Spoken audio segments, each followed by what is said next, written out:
They said, the rich people have taken all the rewards in Islam. It's an unfair religion. We pray like they pray, we fast like they fast, but because they have extra money, they can give charity and we can't give charity, and so they are ahead of us. So the Prophet ﷺ asked his companions, أَوَلَيْسَ لَكُم مِّنَ الْأَمْوَالِ مَا تَتَصَدَّقُونَ بِهِ? Don't you have something that you can give charity with as well? They said, no, we've got nothing. We're broke. So the Prophet ﷺ said to them that every time you say tasbih, subhanallah, is a sadaqah. And every time you say tahleel, la ilaha illallah, is a sadaqah. And every time you say tahmeed, alhamdulillah, is a sadaqah. And every time you command the good is a sadaqah. And every time you forbid the evil is a sadaqah.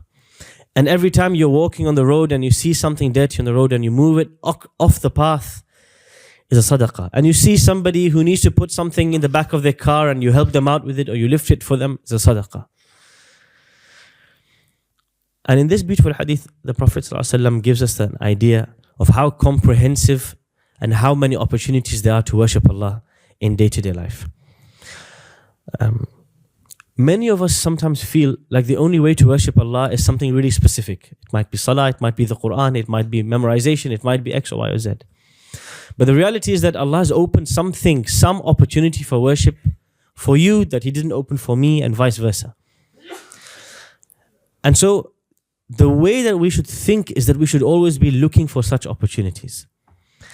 One day the Prophet ﷺ was in a gathering and he asked his companions, who amongst you has visited a sick person? And who amongst you have visited a funeral? And who amongst you has done so and so good deed? And every time the only person who would put their hand up is Abu Bakr as-Siddiq radiyallahu anhu. And so the Prophet ﷺ said, this man will enter Jannah from any of the 7 doors that he wishes.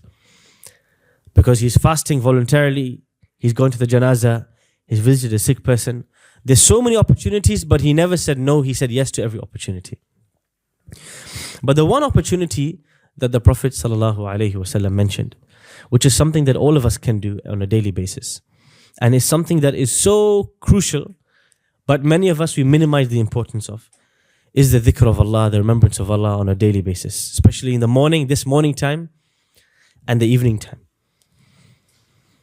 When Allah talks about dhikr in the Quran, remembrance of Allah, He specifically mentions قَبْلَ طُلُوعِ الشَّمْسِ وَقَبْلَ الْغُرُوبِ, just before the sun rises and just before the sunset. Why specifically these times? رَبُّ الْمَشْرِقِ وَالْمَغْرِبِ, He calls Himself the Lord of the sunrise and the sunset. Bukratan wa ashiya, morning and evening. He keeps mentioning these 2 times of day. Nobody understands why. Oh, then in the last 50 years, the modern psychologists, self-help experts, they started writing. The CEOs started writing books. Oh, if you want to have a successful day, you need a morning routine. And you need an evening routine. And you need to do gratitude in the morning and evening. Gratitude to Him, to yourself. Because of course, people who don't believe in Allah, they make gratitude to themselves. Morning and evening routine, what's the purpose? What's the point? They say, oh, before you begin your day, if you spend 10 minutes to reconnect with why you are doing what you are doing, it will change the course of your entire day.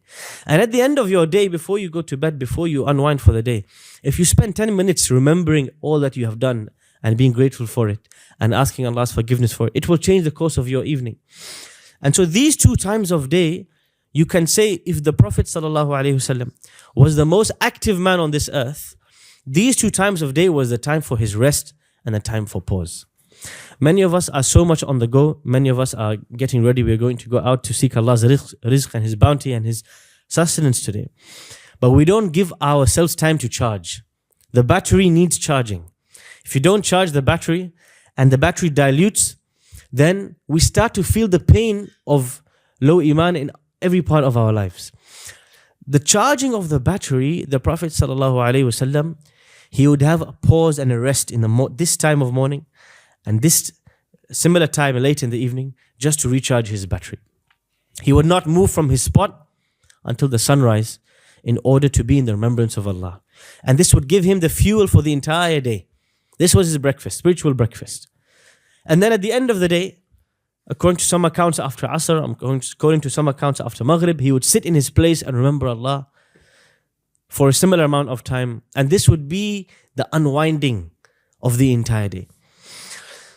Even when Musa alayhi salam is traveling to see Khidr, he stops for a break on the way.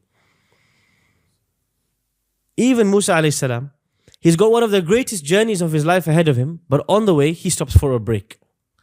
Even the Prophet sallallahu alaihi wasallam, despite the busyness and how many things he needs to achieve in his day, in the 24 hours, very short period, he stops, he pauses for the remembrance of Allah.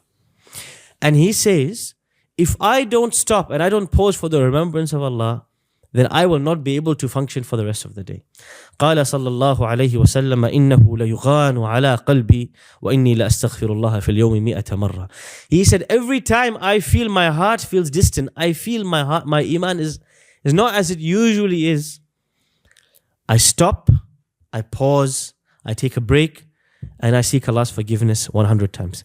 Even in the greatest and the most important of activities in the United Kingdom, the football matches, they stop at half time.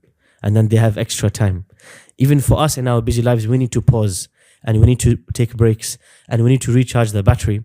And when you stop to recharge, remember Allah with your tongue, remember Allah with your heart. It's only a few minutes of your time, but it will change the rest of your day. That's the only thing I wanted to share with all of you. Is at the end of Sahih al-Bukhari, Imam al-Bukhari mentioned kalimatani. There are two sentences, khafifatani ala lisan, light on the tongue, habibatani ila ar-Rahman, but beloved to Allah the most merciful. Subhanallah wa bihamdi, subhanallah al-azim.